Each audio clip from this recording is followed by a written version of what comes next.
I use Trump in my life to say things that I cannot say as myself, so you don't get canceled for it. Like, I was on a plane last week. I was very upset at my seat because I was sitting next to a fat pig of a woman, honestly.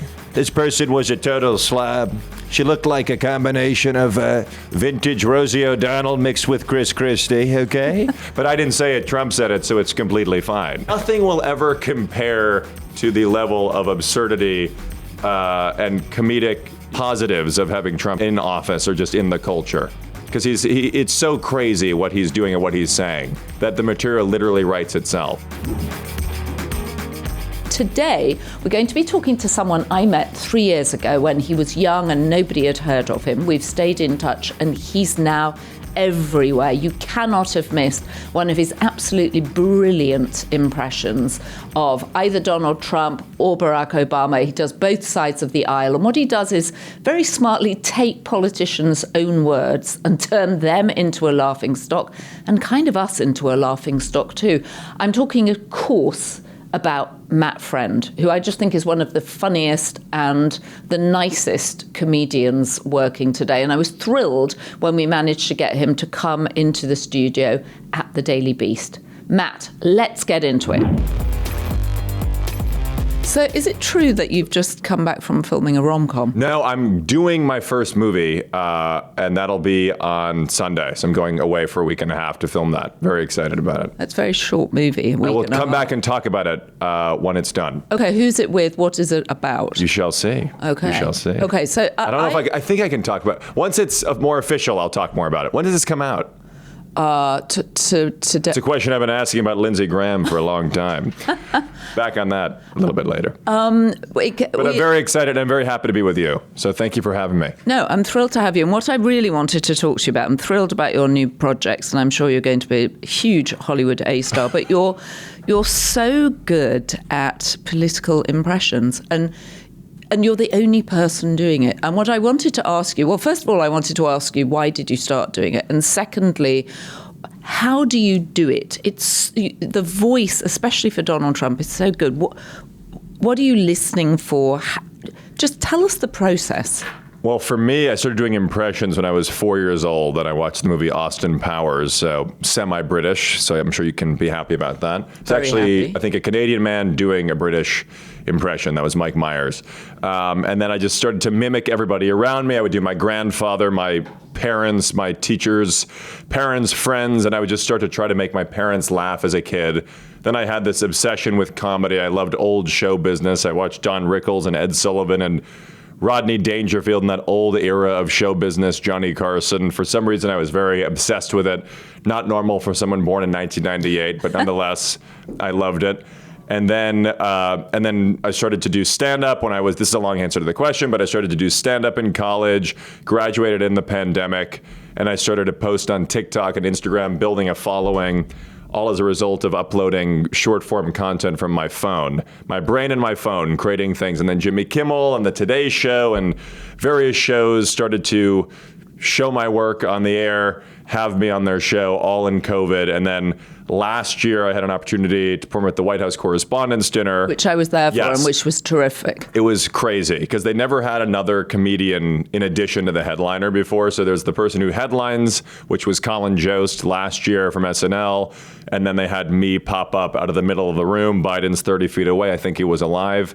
And then I pop up, and I just start roasting the room as Trump, and then I pivot into Obama, and then Bernie Sanders, and then Mitch McConnell. So 2 Democrats, 2 Republicans. And I was in a very,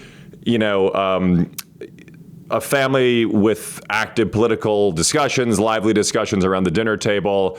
I was always very informed on what was happening as a kid, for whatever reason, curious about. What did your parents do?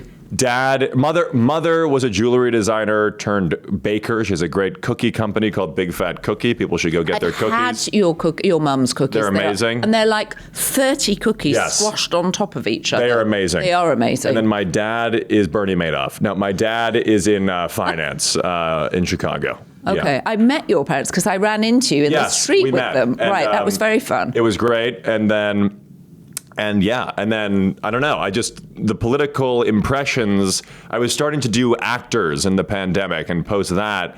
and just different comedy sketches. Then I started to do Mitch McConnell and Ted Cruz and Tucker Carlson and Bernie Sanders and all these obscure politicians, Chuck Grassley. And then all of a sudden, it's like 93 at this point. We'll get into the voices. It'll happen. Right. And now it's like my favorite thing to do. Yeah. And I mean, did you really think I wasn't going to bring my Mitch McConnell glasses to the Daily Beast podcast? Now you're going to be silent for 45 seconds. Oh God. Oh dear. Well, it is thrilling to be here with Joanna Coles. She is of the white race, and that is why I accepted this invitation. Oh, dear God. I love doing podcasts for Americans, for African Americans as well. Why? This shouldn't be funny, but it's so funny. Well, here's the thing. So funny. I say this in my stand-up. All I'm doing is actually repeating exactly what Trump and various politicians are doing. So you come to my show, and I try to have I try to have a very bipartisan experience, meaning I'm really making fun of everybody, and I'm essentially just repeating what these people are doing. But let's just get to the process of how you do it, because do you have some kind of special ear that hears things and manages to translate it into your voice? Because the voices you do, your Obama voice is amazing. I appreciate that. Thank you. And let me just say, Joanna Coles, she is looking really good. And my top 2 favorite podcasts of the year. Doing that one with Michelle, giving her a hug, and being with Joanna. Thank you. You remind me of the relatives on my mother's side of the family, because you're white. Thank you so much. I don't know. Like, in terms of a process, my sister called me a glorified parrot. Right. So, older sister or younger sister? Yeah. That's an older sister comment. Just like, I listen, I watch a lot of movies, a lot of shows, I listen to a lot of podcasts, but then the substance has to be there as well. So I actually have to be writing and having solid jokes to whoever it is that whoever I'm doing an impression of, if that's what I'm doing. So I have to have a lot of information as well, but it's just a lot of repetition. Like, I'll be walking down the street as King Charles. I don't know why. With my sausage fingers in my hand. Right. And like, all of a sudden, I just do it a lot. Like, the Trump, which we'll get into now, because, well, honestly, it's taken me a little long to do it. It's been about 6 minutes, which you can do a lot of things in 6 minutes. I've done it at Bergdorf's. We're not going to talk about that. Probably a little touchy. But I will say that I do it a lot, which is great. So let's get into Trump right now. I know we're a little all over the place here. Joanna offered me ketamine before the podcast, and I turned it down. Okay, so what I'm trying to figure out is... go ahead. Well, no, it's just, first of all, you must have been jumping for joy when Trump got elected, weren't you? On the one hand, probably one leg was super depressed. Well, I'm not going to reveal that necessarily, because I'm going to have some mystery, much like Lindsey Graham's sexuality. But it is weird. The day after the election, I come downstairs, and my doorman said to me, "Congratulations, Mr. President." And I'm like, what are you talking about? It was a very weird environment in New York as well. So weird. There was a guy named Von Meter. This is a fascinating story if you know him. He was a very famous impersonator of JFK in the 50s and 60s. And then JFK got killed. And then Lenny Bruce goes on stage 3 days after and said, "Von Meter's fucked."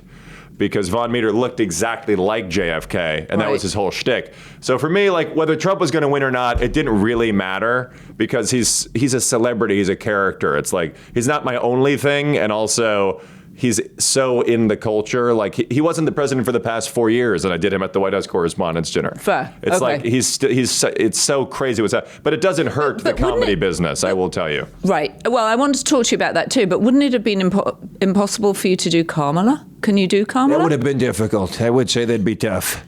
That would have been, I was doing Tim Walz. Yes, I love your Tim Walz. I wasn't doing a lot of Biden, really. But I mean, then I started to figure Why not? It was just harder to do, and also he was more boring of a subject, candidly. Right. Nothing will ever compare to the level of absurdity and comedic, the comedic, positives of having Trump in office or just in the culture. Because it's so crazy what he's doing and what he's saying that the material literally writes itself. Well, and you can't quite believe it either, and especially his weave, because... The weave, exactly. The weave is just crazy. I do this on stage. Yeah, I'll talk about a million things and I weave it all in together. Right. But here's the thing about Trump, okay? I use Trump in my life to say things that I cannot say as myself, so you don't get canceled for it. Like, I was on a plane last week. I was very upset at my seat because I was sitting next to a fat pig of a woman, honestly. This person was a total slob. She looked like a combination of vintage Rosie O'Donnell mixed with Chris Christie, okay? But I didn't say it. Trump said it, so it's completely fine. So that's an example. Did you complain to a stewardess, or are you making this story up? Excuse me. Just stop talking. The men are talking, okay, Joanna? Oh, that's such a good observation. So you could respond, actually. You can say whatever you want. You can do it. You can just flip them. You can grab them wherever you want. You can spin them, tighten them up, right? See, it's so vulgar and grotesque. But I'm just repeating things that he's actually saying. Like, I go on Fox News, I go on MSNBC, I go on CNN. I do these shows with conservative audiences, with liberal audiences. And I remind people, if they think I'm making fun of Trump, if you voted for Trump and you're coming to my show, you can't be mad at me because I'm just repeating exactly what he just said this morning. Right. So is there anybody you can't do? Vocally, there's for sure. I mean, there's ones that are tougher vocally, but I ultimately, like, men are easier for me to do an impression of. But I think ultimately I can try to figure it out pretty quickly or get the essence of a person. With Trump, too, the key to a Trump impression is if you want to sound exactly like him, you just have to mispronounce very big words whenever you're talking. So I do a bit on stage of Trump mispronouncing, Trump summarizing the basic plot of Harry Potter. And he would just be like, there was this boy wizard named Harry Potter. The guy was a pig. Befriended these two lefty loons, Rune and Hermione. They were nasty people. Went to this terrible school. Hogwarts, the headmaster, Albus Dumbledore, was probably gay. Just a big gay. And then I used that thesis because Trump was talking recently and he called Hamas hummus. That was, and I wanted him to keep naming random foods. Like, well, hummus needs to be destroyed. The leader of hummus, Baba Ganoush, is a nasty guy. This is the worst invasion since tikka masala in the 90s. Tikka masala is also the name of J.D. Vance's wife's sister, Usha Tikka Masala Vance. We love the Indians. They're great people. Little papadum, a little aloo gobi, great Indian foods. That's true. It's more than just his words. It's his voice. You got to embody it. The Daily Beast, also known as Ted Cruz's wife. Okay. Again, these are things he said. Now, I can't be mad at Donald for saying that because I looked at my wife and I said, "My God, he's right."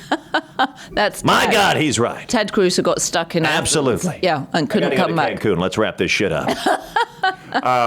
But again, like, this is stuff that's actually happening. It's so crazy, like, the things that they're saying. Like, what did he do yesterday? Or he said something yesterday that was just out of... Well, what did you think of the whole Putin thing? Do you have a Putin? You mean the Freedom Summit? The Freedom Summit, the Pursuing Peace Summit. Yeah. Do you have a Putin well, I don't really impression? Want to get poisoned after this podcast. Do I have a Putin? I don't want you to get poisoned. He looks like a happy person, doesn't he? Well, I'm working on Zelensky. Mr. President, very happy to be here today with you. Very good. That's excellent. Mr. President. And then Putin just walks with one arm. He does that KGB walk. Do you know about that? No. He was trained to hold his gun. He's frightening. He doesn't say very much. Productive. He's quite hard to do because he doesn't. I can't even think of hearing his voice. No, yeah, I don't know what's going on there. I mean, with Putin, it's do more Zelensky's. That Zelensky was very good. Putin's a terrorist. Yeah, I need to figure him out. What about Macron? Emmanuel Macron. Well, yeah. Interesting. Macron. Okay, we could be like Bridget and Emmanuel. We could. Hello. We could. Okay, rare, Joanna. Stop it, you devil. Macron, he's going to be a tough one too. I got to figure him out. Okay, and what about Keir Starmer, who has a very specific voice? Yes, I joked on stage that Keir looks like every. Well, I'll say it as Trump. Keir looks like every lesbian broadcaster on MSNBC. Okay, he's got a little bit of a Rachel Maddow look to me, possibly. Again, Trump said it. No, right, Trump said it. Yeah. Starmer, Mr. President, happy to be with you. So good. Is it really? So it's good. A little bit higher pitched up here. It's not terrible. It could be better. I like to focus on the king, though. I wish he was in power. It'd be better for me. Like all of his words go together, you know. That's very good. Those are very, very good. Thank you for burying the Epstein scandal. Oh, yes.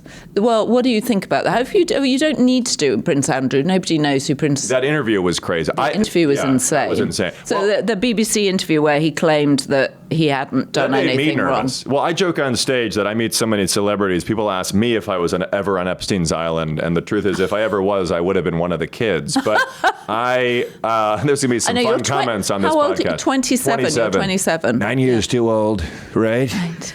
But our producers are just flat out almost hysterical at this point. How great was that? Trump's on Howard Stern recently, and Howard says, "So Donald, let me ask you this, right?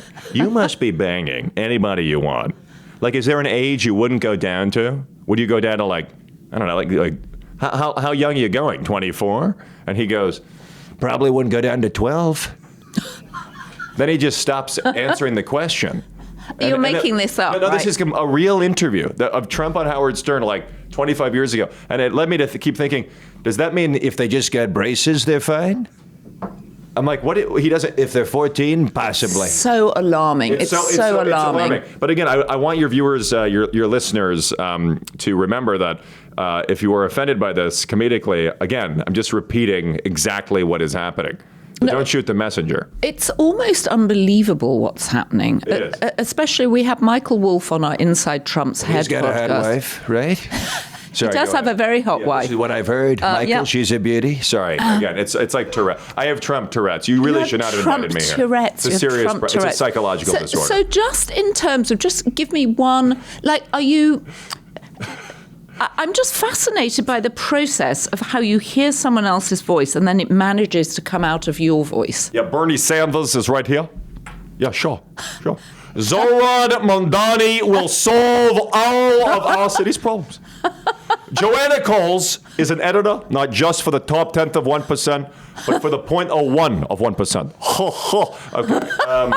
I don't know. I just hear these. So good. I don't really. The process is I listen to these people, and it's like a repetition. I think a lot of it is just natural ability. I mean, it's like you can teach someone to play basketball, but can they be, like a professional basketball player? There's something you're born with a certain height. Like there's probably a vocal thing I was born with. It's a lot of just. I listen and I kind of repeat. It's bizarre. And it's gone out of fashion as a sort of... skill set. Yeah, as a skill set. I mean, you see people lip syncing to Trump, which is kind of interesting, but then you watch... You don't like that. No, they can, but I prefer to... I think it's more surprising when I go on stage and it just like actually comes out. Well, it just falls out of you. There's so many, like, my brain is... I was just talking with my dad because so many people will send me material like, this is gold for you. I mean, like, it's truthfully, like, my head is going to explode. There's so many videos that I have to make. Like, I don't even know where to begin, honestly. Do you have a favorite person to imitate? Is it Donald Trump? I mean, he's obviously the main character of the world right now. So I would say just in terms of material and things to talk about, there's no shortage of it. And there is an element of him being the most fun to do because, like I just said, you can say whatever you want in his voice. Right. I was on with Joanna. She's a hottie. She looks great. We could have been a big item a long time ago. Joanna hit on me at a party. Well, not too long. Not too long. Could have been recent. You can literally, Chris Christie, what a fat pig he is, right? Like, I can't, like, there's things that you can, like, I just did a podcast called The Shop. It's this other show. It's Maverick Carter. It was me, 5 black people. I said, do we love the blacks? They're great. I love the blacks. But again, like, I can't say the blacks. Right. But Trump says the blacks. Right. Like, he does. The way he talks, it's so unusual and so weird. But it is unfortunately hysterical. Unfortunately hysterical for us and for the world. And what about... The blacks, great people. Like, that's a crazy... He groups...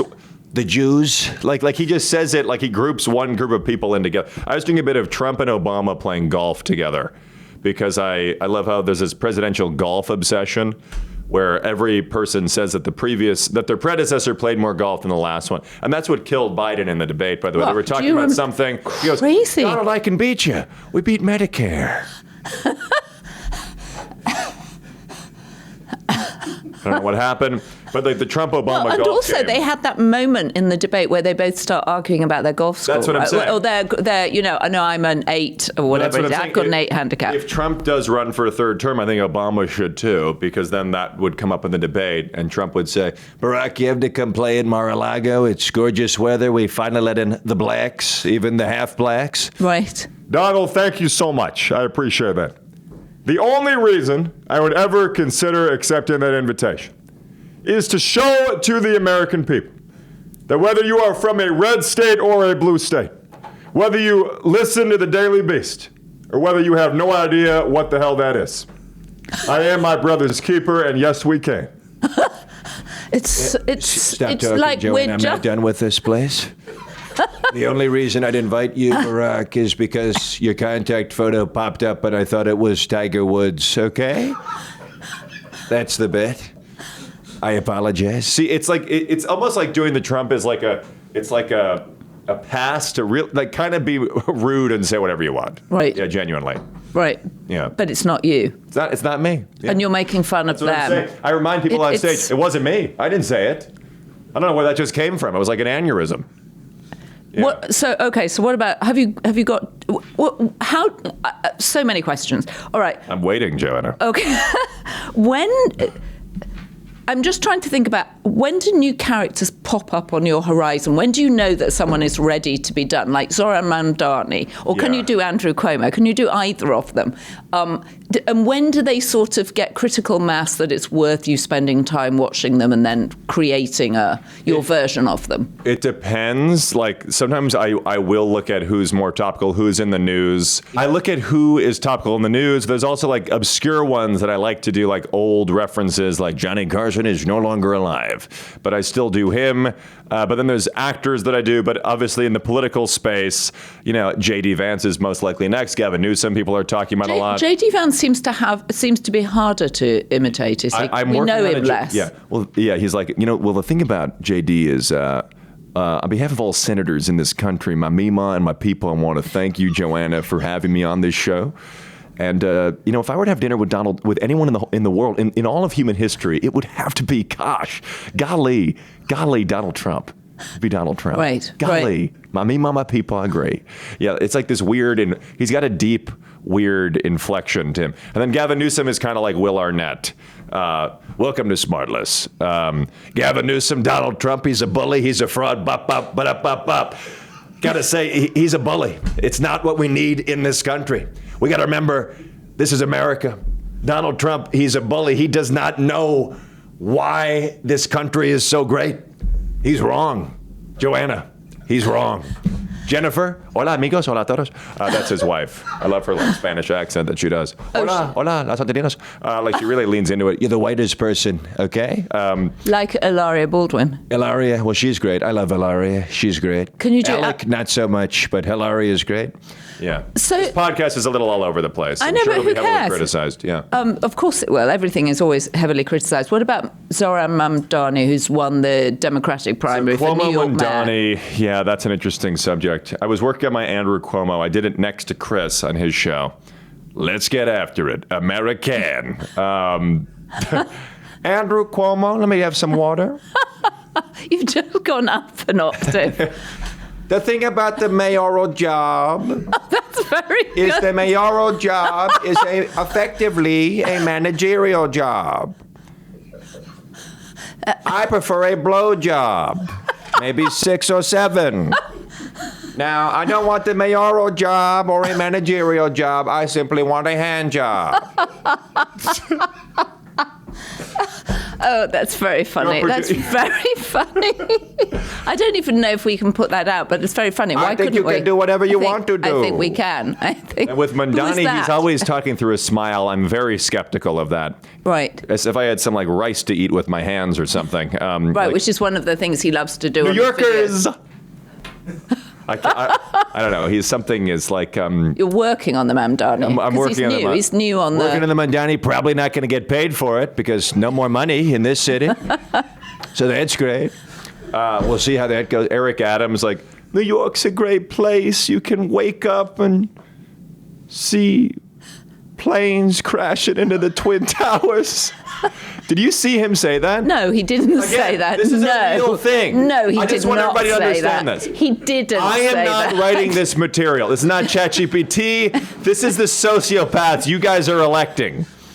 Eric Adams, in an interview, he says, New York's a great city. You could wake up and see anything ranging from like a concert at Carnegie Hall to planes crashing into the Twin Towers. He did not say that. It's a real interview. I missed that totally. Joanna, I don't know what's wrong with you. You got to stay on top of it here. I know. Clearly, I need to stay on top of it. It's not the monthly beast. It's the daily beast. The daily beast. The minute by minute. You got to know what's happening every single day. Joanna is missing the ball. You got to know what is happening in the news. It's terrible. Michael Wolff's been standing under the table this whole time. Many Michael writes terrible things about me. It's horrible. But I like him. I'm sorry. It's really a problem. No. It's called Inside Trump's Head. It's called Inside Trump's Head. Did you see The Apprentice? The movie or the no? Movie. I haven't seen the movie. I've seen the show. How did you not see the movie and you have a podcast called Inside Trump's Head? Because I couldn't bear to, and because actually I thought I should go to the source, and I watched the first season of The Apprentice, which I'd never done, and it's so instructive about how he runs his cabinet around that whole table. There's a moment in the. It was a great movie, by the way, but there was a moment. I will watch it in The Apprentice where they act the TV show where Trump's talking to some guy. He goes, "Are you gay?" He doesn't say that. Okay. Just one, like, it was like, he's like, well, that's how you prefer your sausage to be made. Like something crazy like that. He doesn't say that. He says the craziest. Right. Well, people say the craziest things, and then you're there to illuminate them and magnify them, really. At the Correspondents Dinner, there was some headlines that my joke was too rough because the Kristi Noem puppy story had just come out, and I made a joke. I said, I'm going to kill this dinner harder than Kristi Noem kills the puppies. Great line. Great line. And all I'm doing, again, is repeating what's happening. You know? That's all I'm doing. So where do you go from here? You've got various shows. Yeah. You're online all the time. I'm touring right now. I'm doing stand-up. I'm doing an hour, which I'm getting ready to tape as a special for next year. Who's that for? HBO, you Netflix? Will see. You will. Okay. It's for Truth Social. And One American News. So catch that one. Stay tuned, ladies and gentlemen. Brought to you by FarmersOnly.com. You will see. Look at you, Joanna, prodding me, trying to get the scoop. I know how you work, darling. I don't even need the media training. I know how to handle you. Who is that? She thinks she can get the scoop out of me. I'm going to put it right back on you. Tell me your next move, Joanna. How much longer do you have at the Daily Beast? How much are you getting paid to be here right now? Who is that? I don't know. I'm just trying to be like some weird journalist. But it was good. Thank you. It was very good. I cannot wait for the comments on this. I liked Matt. He talked a little too much. He was out of his mind. And it's 10:30 a.m., Joanna. It's 10:30 a.m. and you are. It's such a gloriful. It's such a glory hole. What am I trying to say? No. I'm trying to say it's such a glorious moment. Lindsey Graham says, "Where's the glory hole?" Does he say that? I don't know. It's so good to be here with you, truly. I wish you brought your sons and your husband, but anyway, it's good to be with you, seriously. So, oh my God. Lady Lindsey, tuning out. Thank you. These people, it's so crazy. It's truthfully like a clown car. You know when you see a clown car and there's like 100 people that come out of the car? Yeah. That's what a Trump cabinet meeting feels like to me. What about, can you do Marco Rubio? Is there any point in doing shocked Marco you didn't Rubio? ask me to do Robert F. Kennedy. Oh, yes, of course. You could be my next Olivia Nuzzi if you're interested, but... Anyways, I'm going to go shave a bear head and put it in my asshole after this podcast is over. But to do RFK, you just have to imagine you're squeezing out the biggest shit of your entire life. When you're doing... Cheryl! Oh, God! Sorry, go ahead. No, I was just going to say... Can I do who you asked? Rubio? I did ask Marco Rubio, but I wondered if RFK, you run into people saying you're imitating someone who's actually ill. His voice is a manifestation of an illness, right? Well, to those people, I say, get a sense of humor and stop taking yourself so seriously. I don't know. I mean, you could say that. I mean, with Mitch McConnell as an example, I freeze. But then again, these are people that are in the public, they're in the limelight, they're in power. So I do have a point in my stand-up, which is I say, to people criticizing me for making fun of the McConnell freeze, he has a lot of power. And I think we have a problem in our government today. I think our Congress is too old genuinely speaking. You could call me ageist, but I think there is somewhat of an issue where, whenever Congress invites a technology CEO to come testify, it feels like an excuse for them to get tech support. I'm looking at the 82-year-old Senator Chuck Grassley interview the CEO of TikTok as if he's at the Genius Bar getting tech support. He's like, right. He's like, Mr. P.F. Chang, is it? Okay. I understand that China is stealing our data, but how do I turn the brightness up on my iPhone? That's what it feels like. So that's such a great description of what it feels like. Yeah. Yeah. Well, I remember when Orrin Hatch asked. That's a good reference. Orrin Hatch asked Mark Zuckerberg what was the business model for Facebook, because he didn't understand they had advertising. And he said, if you don't have a subscription, how do you have it? And he went, we have advertising, Senator. But the big takeaway with the Trump stuff is, mispronouncing things, but also that I comedically use him as a vehicle to say things that I cannot say as myself. Okay. Even in a show, like I did a Q&A and a woman goes, is there anything you wouldn't do, Matt? Comedically, any risks you wouldn't take? And I just responded, probably wouldn't do blackface. Can you do Melania? Again, it somehow works more as him. Right, as him, of course. Can I do Melania? Yeah, can you do Melania? I can't do her either anymore, actually. That one's tougher, yeah. Can you do her? Let's see yours. Be best. Be best. Be best, Matt. Always be best. Oh, that's good. That's good. I like that. I feel like I'm going to put in a gulag after this. You might be put in a gulag after this. And are you ever nervous that your comedy will attract the wrong kind of attention from the White House? What sense? From the White House? What are we in, Soviet Russia?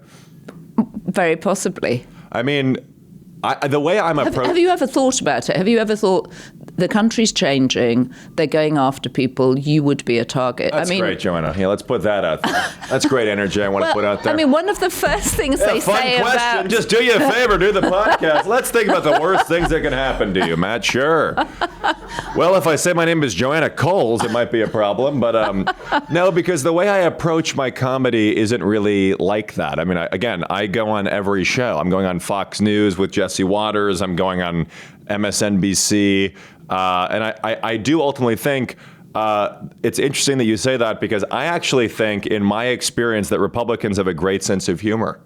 I really believe that. They're coming to my shows. When I go on Fox News, it's been a very interesting experience going through it, because they are laughing at my roasting of them. So how do you explain that? I mean, I go on them, or I moved on her like a bitch. No, I go, again, that's his quote. No, I go on that show and they are laughing at what I'm saying. I mean, I'm on Fox and Friends and I say, what a panel this is. It feels like I'm with the cast of Get Out. 3 white people, 1 black guy. What is this?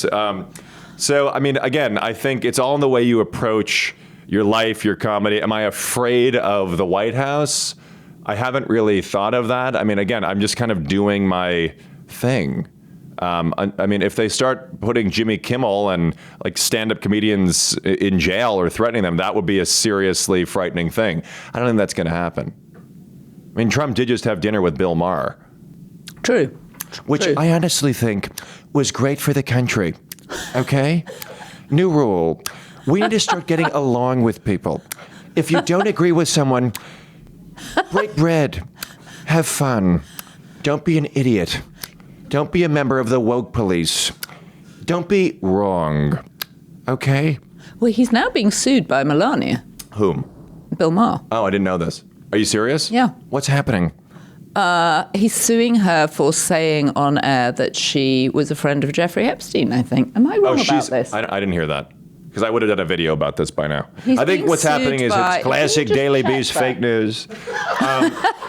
But you're watching it in real time, folks. The fake news working quickly. I don't know if you know this, but Steve Bannon is joining the Daily Beast as a contributor. No. But can you do Steve Bannon? No. I'll combust. That one will be tougher. I wish I had the Seinfeld residuals, but sadly no. Yeah, we all wish we had the Seinfeld residuals. But with that question, no, because again, the way I'm approaching it, I'm making fun of everybody. Right. So you're an equal opportunity funster. Yeah. Right, I mean, there's a lot to go around, But I mean, but also again, I mean, I don't know. I think it's.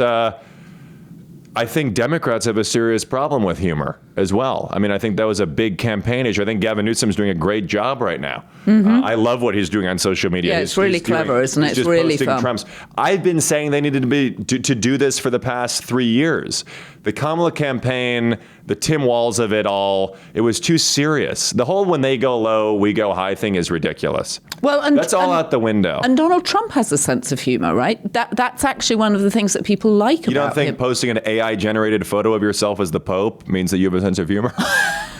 I mean, but even his stunts, like the McDonald's stunt where he's serving people, he puts on the garbage thing after someone said that Puerto Rico is garbage. I can't even remember where that came from. Puerto Rico. Puerto Rico. Yes. But him putting the garbage vest on was just funny. It was clever and it was funny. Yeah, I mean, you're going to need some swagger, and the Democratic Party, or else they're going to be completely just destroyed in the next election as well. I mean, then again, without Trump, it'll be an interesting factor, but you need to be able to, like, Obama was able to laugh at himself. Amazing grace. He would sing in the White House. He was just cool. He wasn't like a robotic maniac. Like how we're talking right now. Like, this is how I would talk. You know what I mean?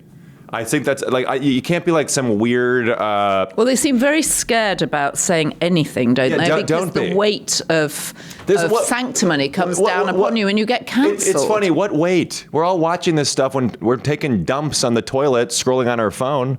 You know what I mean? Like this isn't like it's a different culture now. Like podcasting, there's so much information. There's so many people saying so many things. It's not like there's one televised event every 6 months, and like what you say has such great weight. I think just like if they can lean into the silliness more, but being more human, that would help their case. Yeah. Have you seen Marc Maron's special? I have. Have you? No. But I know everybody is talking about Marc it. Maron, Joanna? I barely understand who he is. He's a male podcaster. Yes. He's a male podcaster. No, he's great. But I loved his special. He had a bit about, he was imagining Theo Vaughn, the podcast comedian, interviewing Hitler. And I thought it was very funny, the bit. I think, now Maron's argument is that comedians are punching down by commenting on large topics of the day, such as trans rights.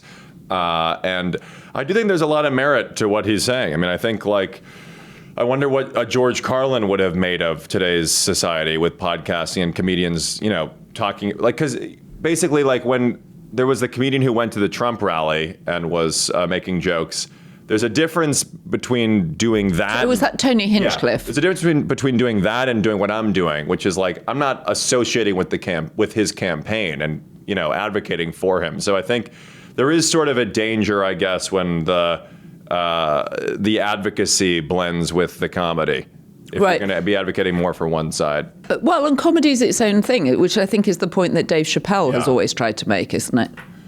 Yeah, I mean, I think it's different when you're at the point of Chappelle. I mean, because he's not really just a comedian anymore. He's transcended comedy. I mean, the guy could be a politician in today. He's like a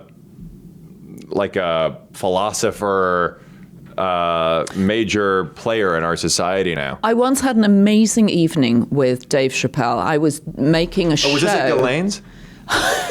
This was not at Ghislaine's. Oh, Good that was response. the other one. Okay, got it. Sorry. But we spent from 1 a.m. till 4 a.m. It was in his shack in Ohio, and he basically just wanted an audience. He was sort of trying out material, and I felt I was in the real presence of greatness. It doesn't happen. It was so cool. It remains one of the coolest things that happened to me. Probably 4 of us. That is insane. It was him, his driver, one of his friends, and my producer and me, and we had an extraordinary evening. And he was just running through material. And it was the night that Amber Heard and Johnny Depp their trial had ended. And he just wanted to try out material. Yeah. That's a very, very cool story. I can't imagine him running Same thing happened as... to me. I was alone with Bill Cosby, and he was trying it. No, I'm kidding. And you woke up several days later. Yeah. It's Matt. It's fantastic to have you here. Thank you very much. You're so, and I'm just thrilled because we first met. I want to say 3 years ago.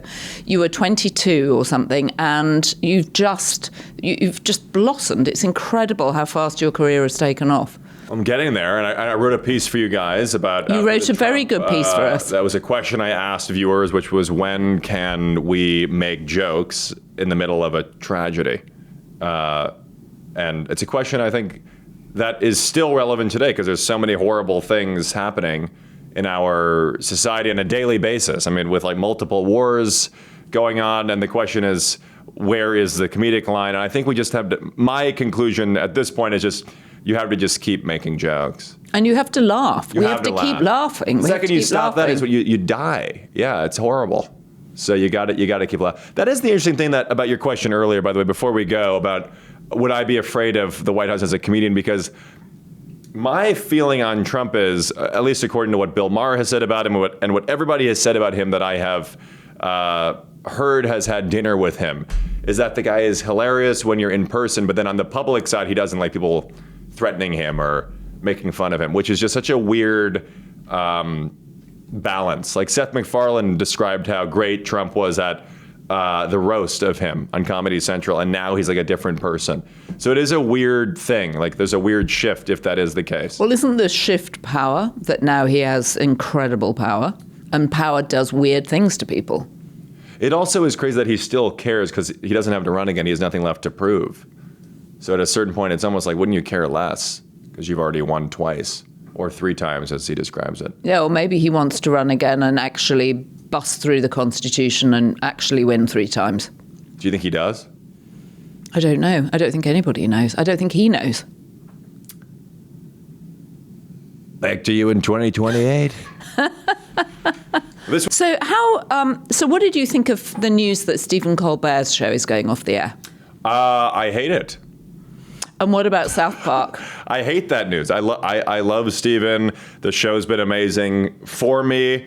I've done a lot of voiceover work for their show. They do these animated specials. I think they do these animated specials where I've done Trump and McConnell and Bernie Sanders and Ted Cruz. I love their staff. I love their team. I think Stephen is an insanely important voice in our society today. And I think regardless, I just think that it's also like these mediums are just going to continue to evolve. So like maybe it's one argument to be made of like, you don't necessarily need, hundreds of people working on a television show in today's day and age. But I also think we need Stephen, though. That's the most important thing. Well, I don't think Stephen's going anywhere. No, he's not. I mean, he may end up leaving CBS, but someone else will. He'll do something. Look at what Conan's done. I mean, like, he'll do something big. But it's also, like, I've gotten to this point in my career without having been on one of these late night shows as a guest yet. So it's just a different... Is that true? You haven't actually been as a guest on a late night show? Not on like a late night show yet. It's going to happen, but I'm sad about the Stephen news, yeah. And what about the impact that you think South Park is having? I love it. It's hysterical. It's so funny. I was actually at Comic-Con interviewing the cast of Family Guy the day after that South Park stuff started to come out. It's amazing. I mean, if you recall Charlie Hebdo, I mean, like that historical example of it's more proof of why we need this stuff. I mean, Charlie Hebdo, the magazine in Paris where 12 people, I think 15 people were killed. Absolutely terrible. It's a joke. It's a cartoon. I mean, it's like... Well, the magazine was a satirical magazine. Of course, right? yeah. But I'm saying you need this stuff. Yeah, I think it's great. I love Trey and Matt, and I think it's so funny. I mean, you can't watch that stuff and not be cracking up. I love it, and I hope they keep going. I'd hope they keep going if Kamala was the president. It doesn't matter who's in power, you just got to keep doing it. Did Kamala display a sense of humor, do you think? When she was running for president? Yes. I think so, to an extent, yeah. I mean, I did videos with her. I was doing McConnell and Trump, and I think so, yeah. I do think there was an element on that campaign of like there was a tightness to it. Like, I met Obama. And when I met him, his team was like they were very loose. Like, I could kind of do whatever I wanted. I do think there was a little bit of a tightness maybe, but I also kind of understand that because it was such a unique moment where like no one really knew what was happening in the country at the time. It wasn't a proper campaign. It was a stunted campaign. Like, she had less time to do her job. Like, she didn't have a 2-year operation. So I guess I can kind of understand that, especially like running against this situation. So I wonder if she would do it differently if she did. But then I look at like Wes Moore, these other guys coming up, and I think there's more humor. But people have to just say fuck it, like just fuck it. And like just say anything. And is there anyone Democratic-wise coming up that you feel strongly enough you can impersonate? Well, there's a lot of them, yeah. I mean, like, I think that the strongest one would be Gavin Newsom. I think he's, like, in the lead right now, theoretically. I mean, Buttigieg will come up riding on his bike with his husband, Justin. That's a real quote, again, that Trump said. Oh, really? Yep. Justin's on the back of the bike. That's, again, Trump's actually saying this stuff. Right. But, I mean, there's another kid. Who is that guy? There's this younger guy, this congressman. Dude, who is this guy? Which one? He's Seth this Moulton? White guy, it's not specific. Southern-sounding white guy, Democrat. Andy Bashir? Nope. Not from an even Kentucky. younger one. Oh, you're talking James Tacalero, the guy from Texas? Yes. Very good. This was so fun. Thank you so much. Come see me on the road. Thank you so Get much. tickets at mattfriend.com. Totally come and see you on the Follow road. my Instagram, themadfriend, or Steve Bannon 68. And I will see you on the road. Let's have some fun, and Joanna's fantastic. Back to you, Bill O'Reilly. It's the job of the comedian, whoever's in power, to skewer them with their own words, and of course to skewer us, and frankly to give us the joy of laughing in what can sometimes seem like a pretty dark time, especially after the last week, where one commenter asked if this was going to be a stain on American history, and Michael Wolff said it really was. Anyway, what fun to have Matt Friend here. His impressions are fantastic. I couldn't stop laughing. Our producers couldn't stop laughing, which is always a tell. You can see him when he's on tour. If you go to mattfriend.com, you can buy tickets, and he's currently on tour, as he mentioned, and I really recommend his show. If you like this podcast, thank you. Please subscribe, Apple, Spotify, wherever you get your podcasts, or on YouTube, and feel free to leave us a comment. We love reading them, and we often mine them for ideas and for your advice. So thank you to Devon Rogerino, Anna von Ursen, and Jessie Millwood, our production team. And don't forget, as the First Lady always says, be beast.